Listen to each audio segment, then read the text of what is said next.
Naghahanap ngayon ng mga pulis ang isang Chinese na sangkot sa Pogo operation sa bansa na dinukot sa Bustos, Bulacan. Nasa frontline ng balitang yan si Rainiel Pawit. Sa bahaging ito ng Angat River sa Bustos, Bulacan, sinasabing dinukot ang Chinese national na si alias Zong. Base sa investigasyon, nangingisda si Zong sa ilog kasama ang 4 pang kaibigang Chinese. Nang dumating ang 4 na lalaking armado ng Armalite, isinakay ng mga lalaki si Zong sa isang van at mabilis na umalis. Di pa malinaw ang motibo sa pagdukot. Pero napag-alamang dati nang kinidnap sa Clark, Pampanga ang biktima noong 2020. Napag-alamang ding sangkot si Zong sa operasyon ng Pogo sa bansa.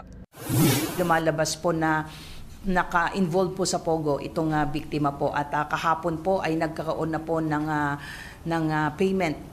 May ransom na po at more or less mga 5 million accordingly na yung naibayad na ransom po nitong sa side po ng victim.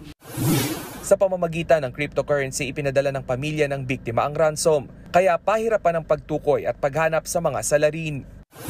We are now coordinating, again, this time around, the Philippine government through our AKG is the one coordinating with our foreign counterparts to at least trace kung saan pong bumagsak po itong ibinayad. Iniimbestigahan na rin ng PNP kung konektado rin sa Pogo ang 4 na kasama ng biktima.